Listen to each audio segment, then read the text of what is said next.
My mother wanted me to go to prison for my golden child brother. I sent her instead. My brother Kevin was always the golden child, even though he was 28 and still lived in our mother's basement playing video games all day. I was 26 and worked as a radiologic technician at the hospital while going to night school for my bachelor's degree. My mother called Kevin her baby and said he was too sensitive for the real world.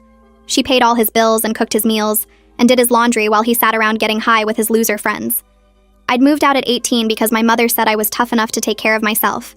She was right, but it still hurt that Kevin got everything handed to him while I worked doubles to pay rent. My mother would brag to her friends about Kevin's potential and how smart he was while barely mentioning that I existed. If I complained, she'd say Kevin needed more support because life was harder for him. Life was hard for him because he'd never held a job longer than a week. The police showed up at my apartment at 6 in the morning on a Tuesday. They said they had a warrant for my arrest for embezzlement from Coleman Electronics, where I'd supposedly worked as a bookkeeper. I'd never worked there and told them that. They checked my ID and realized they had the wrong person. They were looking for Kays Walsh at my address, but I was Katie Walsh and had never been Kevin Walsh. That's when I realized what happened. Kevin had used my apartment address and a version of my name when he got hired at Coleman. He'd stolen $40,000 over 6 months by writing checks to himself and cashing them. The detective said they'd be arresting Kevin Walsh once they found the right one. I knew exactly where he was, but didn't say anything yet. My mother called me an hour later, screaming. She said the police were at her house with a warrant for Kevin. She demanded that I come over immediately. When I got there, Kevin was in handcuffs in the back of a police car, and my mother was crying on the lawn. She grabbed me and said I needed to fix this. She said I needed to tell the police it was me, not Kevin. I laughed because I thought she was joking. She wasn't. My mother said Kevin couldn't survive in prison, and I was stronger. She said I could handle it, but Kevin would die in there. She actually used those words. I told her Kevin stole $40,000, and she said that wasn't important. She said money could be replaced, but Kevin couldn't. She said I owed her for all the years she raised me, and this was how I could pay her back. I walked away, and she followed me to my car, screaming that I was selfish and heartless. The next day, my mother came to my job at the hospital. She told my supervisor I was having a family emergency and needed to leave. My supervisor let me go, and my mother dragged me to her lawyer's office. The lawyer's name was Bernard, and he looked uncomfortable when my mother explained her plan. She wanted me to confess to the embezzlement and say Kevin was innocent. She wanted me to say I used his name because I was jealous of him. Bernard said that would be perjury, and he couldn't help with that. My mother fired him on the spot and said she'd find a lawyer who cared about family. She tried 3 more lawyers that week, and they all said no. My mother then decided she didn't need lawyers. She went to Coleman Electronics herself and told them I was the real thief. She said Kevin was covering for me because he was a good brother. The problem was that Coleman had Kevin on their security cameras taking the money. They had his signature on the checks. They had witnesses who worked with Kevin, not me. The manager actually called me to apologize for my mother's behavior and said they knew I wasn't involved. My mother didn't stop. She called the prosecutor's office and said I'd threatened Kevin into taking the blame. The prosecutor asked for evidence, and my mother said she didn't need evidence because she was his mother and knew the truth. My mother started telling everyone in town that I was the real criminal. She told her church and the grocery store clerks. The problem was that everyone knew Kevin. They knew he'd been arrested 6 times before for petty theft and drug possession. They knew he'd been fired from every job for stealing. They knew I'd been working at the hospital since I graduated and had perfect references. Her hairdresser actually told her to stop lying about me or find a new salon. That's when my mother went nuclear. She showed up at my apartment at 11 that night.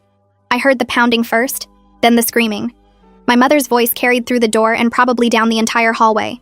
She was yelling that I was killing Kevin, that I was selfish, that I was destroying our family. I stood on the other side of the door with my hand on the deadbolt, frozen. She kept pounding and screaming, saying she'd never forgive me if Kevin went to prison. She said I was heartless and cruel, and everyone would know what kind of daughter I really was. My neighbor across the hall opened his door and told her to leave or he'd call the cops. She screamed at him too, but eventually I heard her footsteps going down the stairs. I didn't sleep that night. The next morning, my bank called. The manager asked if I'd been in that morning trying to access my accounts. I said no, and she explained that my mother had come in claiming she was me and needed to withdraw money for legal fees. The manager remembered my mother from when I was a kid, and she used to bring me in to deposit birthday money. She refused the withdrawal and wanted to warn me. I thanked her and hung up, then immediately went online and changed every password I had. I updated all my security questions to things my mother couldn't possibly know. My hands were shaking so hard I kept mistyping. 2 days later, Detective Robertson called and asked me to come down to the station. My mother had filed a police report claiming I'd threatened her and Kevin. She told them I said I'd frame Kevin for crimes I committed because I was jealous of him. I brought everything with me to the station. My work schedule showing I was at the hospital during the times Kevin was at Coleman Electronics. My tax returns. My employment records. Detective Robertson looked through it all and then looked at me with something like pity. He said my mother seemed unstable and I should document everything she did from now on. He said to keep records of every call, every visit, every attempt to contact me. I left feeling sick. Leah found me crying in the break room at work the next day.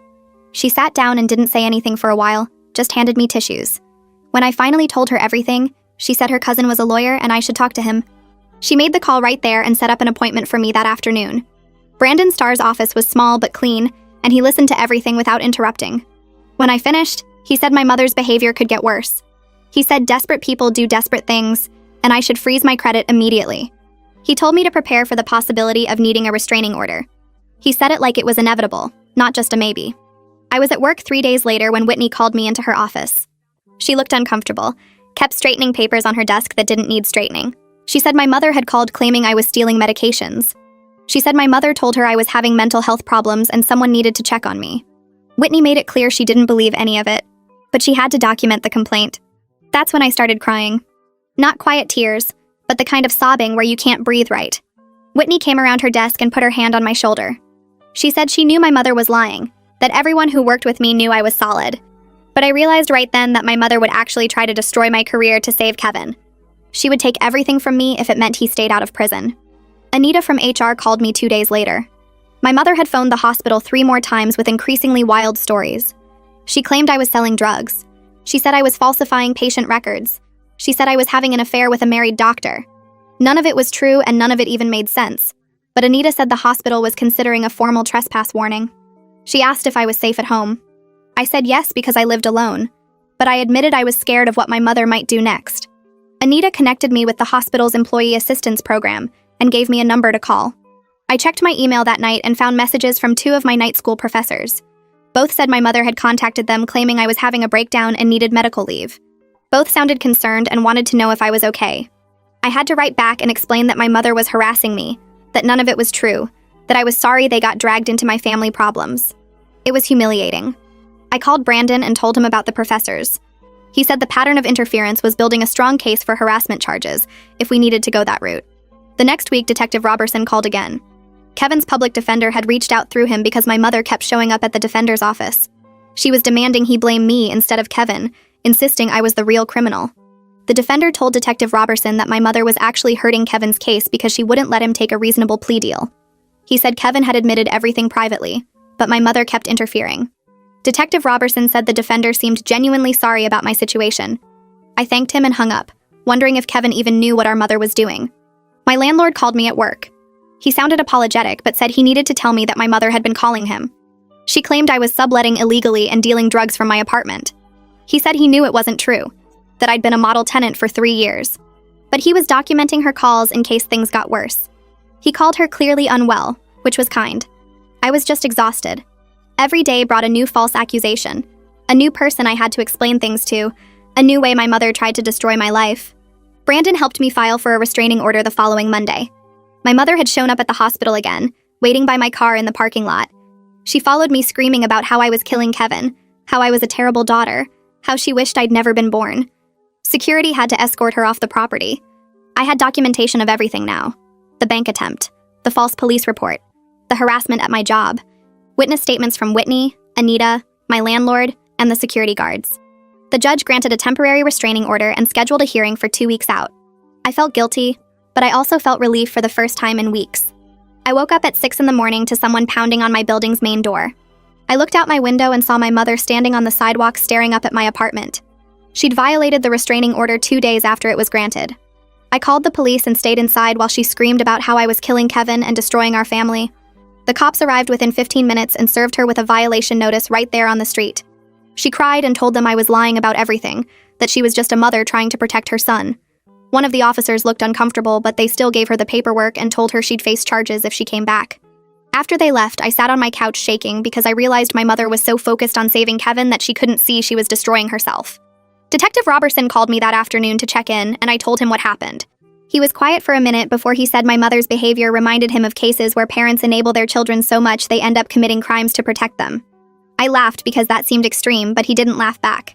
He said he'd seen it before and I should be careful. Leah brought me coffee at work the next day and sat with me during our break. She said her cousin worked at the insurance company where my mother processed claims, and there'd been some kind of internal investigation going on. I didn't think much of it because my mother had worked there for years and seemed good at her job. Leah said her cousin couldn't give details, but the investigation was serious. I went back to work and tried not to worry about it, but my stomach felt tight all day. Detective Robertson called me 3 days later and asked if I could come down to the station. He said the insurance company had contacted police about potential fraud, and my mother's name had come up. My stomach dropped because I knew immediately that she must be involved somehow. I drove to the station after my shift ended, and Detective Robertson met me in the same interview room where we'd talked about Kevin's case. He looked tired and said he needed to ask me some questions about my mother's finances and recent behavior. The insurance company's investigator showed up 20 minutes later. Her name was printed on her business card, but I was too nervous to remember it. She asked about my mother's financial situation and whether she'd been under unusual stress lately. I was honest about Kevin's case and how my mother had been obsessed with protecting him no matter what it cost. I told her about the restraining order and the violation and all the crazy things my mother had done over the past few weeks. The investigator's face went serious and she exchanged a look with Detective Robertson. She explained they'd found problems in claims my mother had processed over the past 2 years. The total was over $30,000 in fake or inflated claims that shouldn't have been approved. I felt sick because I knew what that meant. My mother had been stealing from the insurance company, and now she was going to face charges just like Kevin. I met with Brandon the next day at his office because I didn't know what to do. I told him everything the investigator had said, and he listened without interrupting. When I finished, he asked if I wanted to protect my mother, or if I wanted to do the right thing. I said I didn't know because she was still my mother even after everything she'd done. Brandon pointed out that insurance fraud hurts real people who need their legitimate claims paid. He said while my mother was approving fake claims and taking money, real people were probably getting their claims denied because the company was losing money. That made me feel worse because I hadn't thought about it that way. The investigator had told Detective Robertson that my mother was part of a ring of people committing fraud. She'd been approving fake claims and splitting the money with the people who filed them. I felt sick knowing my mother had become a criminal just to fund Kevin's lifestyle and keep giving him money he didn't earn. Detective Robertson called me in for another interview a week later. This time, he had printed emails and bank records spread across the table.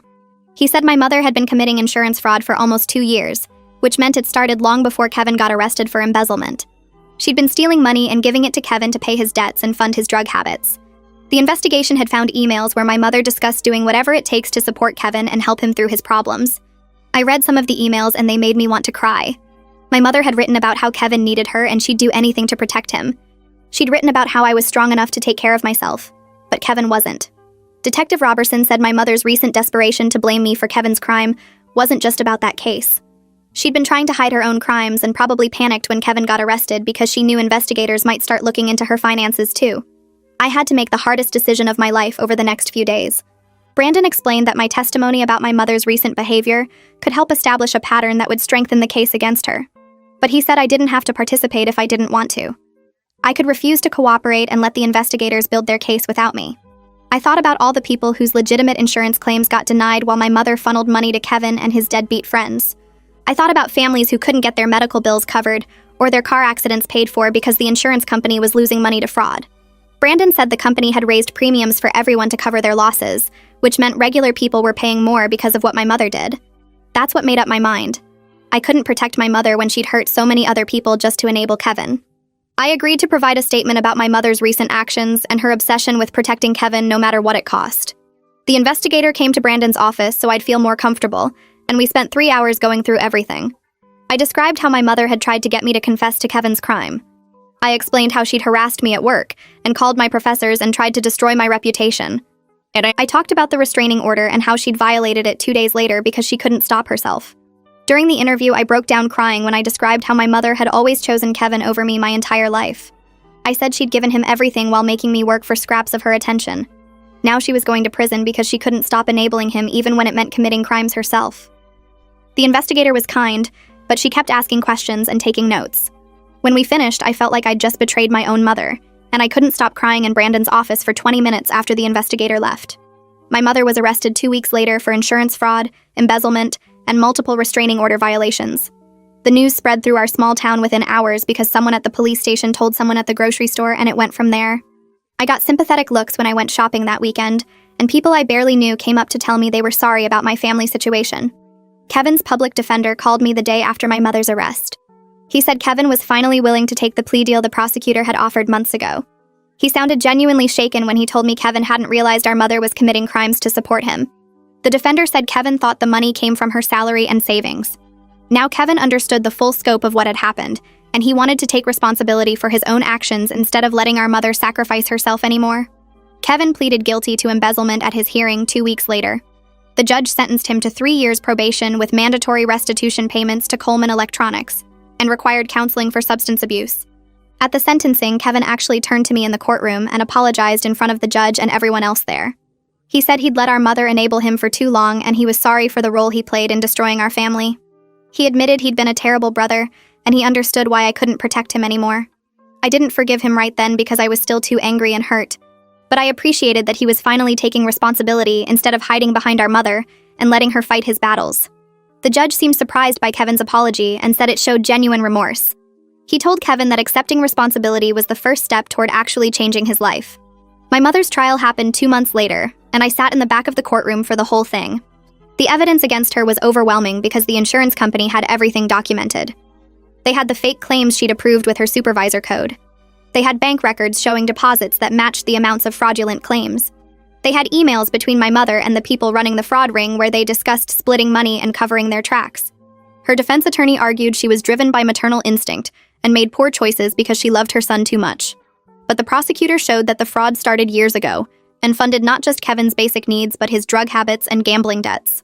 The prosecutor had records proving my mother gave Kevin thousands of dollars that he used to buy drugs and pay off dealers. Watching my mother sit at the defense table looking small and defeated, I felt grief for the mother I wished I'd had instead of anger at the one I got. She'd destroyed her own life trying to save Kevin, and now we were all paying the price for her choices. The jury found my mother guilty on all counts after just 3 hours of thinking about it. The judge set sentencing for 2 weeks later, and I marked the date on my calendar at work with a pen that shook in my hand. When the day came, I put on the black dress I wore to job interviews and drove to the courthouse an hour early because I couldn't sit still at home anymore. The courtroom was mostly empty except for the prosecutor and my mother's lawyer and a few people from the insurance company she'd stolen from. My mother came in wearing an orange jumpsuit with her hands cuffed in front of her, and she looked 10 years older than the last time I'd seen her. She sat at the defense table and stared straight ahead while her lawyer whispered something to her. The judge came in, and everyone stood up and then sat back down, and I realized my hands were gripping the bench so hard my knuckles were white. The prosecutor talked about how my mother had stolen over $30,000 and violated a restraining order multiple times and showed no sign of understanding what she'd done wrong.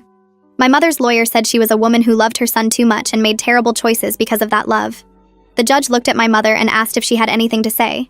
My mother stood up slowly, and for a second I thought she might finally apologize or show some kind of understanding. Instead, she said she did what any mother would do and she'd do it again if it meant protecting her child. The judge's face got hard, and he said that wasn't remorse. That was a statement of intent to keep breaking the law. He sentenced her to 4 years in state prison with full restitution to the insurance company and all the people whose claims were denied because of her fraud. My mother didn't react at all when he said 4 years. She just stood there like a statue while the bailiff came to take her back.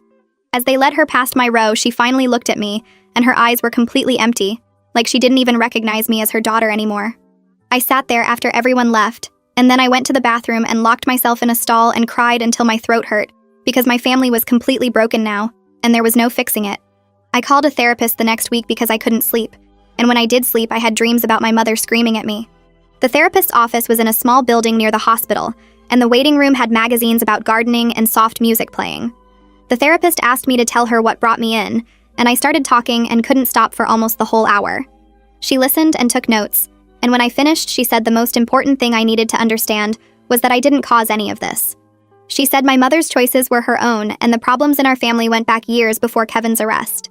Over the next few months, I went every Tuesday after my shift, and we talked about how my mother had always chosen Kevin over me, and how I'd spent my whole life trying to earn love from someone who couldn't give it. The therapist helped me see that my mother's enabling of Kevin wasn't really about love at all, but about her own need to feel important and needed. She said I was working through complicated grief for a relationship I never actually had and might never have. Some sessions I cried the whole time, and some sessions I just sat there feeling numb. But slowly I started to feel less like I was drowning, and more like I could breathe again. 3 months after the sentencing, I got a letter forwarded from my old address. The return address said it was from Kevin at a place called Riverside Sober Living. I almost threw it away without opening it, but something made me sit down at my kitchen table and tear the envelope open. The letter was 2 pages long in Kevin's messy handwriting. He wrote that he was working full-time at a warehouse loading trucks and going to meetings every night and living with other guys who were trying to stay clean. He said watching our mother go to prison for enabling him was the hardest thing he'd ever seen, and it finally made him understand what he'd been doing to our family. He wrote that he was sorry for his role in destroying everything and he knew sorry wasn't enough, but he wanted me to know he was trying to change. He said he understood if I never wanted to talk to him again, but he hoped someday I might be willing to give him a chance to be a real brother. I read the letter 3 times, and then I put it in my desk drawer and didn't look at it for a week. Finally, I wrote back a short note saying I needed time, but I was glad he was getting help, and I hoped he kept going to his meetings. I didn't promise anything, but I also didn't shut the door completely. 6 months after everything fell apart, I got promoted to senior technician at the hospital with a raise that meant I could finally stop working doubles. I finished my bachelor's degree in May, and Leah and Brandon came to the small graduation ceremony and took me out for dinner after. Kevin and I had been emailing back and forth every few weeks, and he'd kept his job and stayed sober, and even started taking classes at community college. I had cautious hope that maybe he was actually changing this time. My mother was in prison and would be for years, and I'd accepted that our relationship might never be fixed. Some days I felt angry at her, and some days I just felt sad for both of us. But I was building a life that wasn't about trying to earn love from people who couldn't give it. I had friends who actually showed up for me and a job I was good at, and a future that belonged to me. I was stronger for surviving everything that happened, but I still carried the sadness of losing my family. I knew it was necessary for my own survival, but that didn't make it hurt less. I was learning to live with both things at once, the strength and the sadness, and maybe that was what growing up actually meant.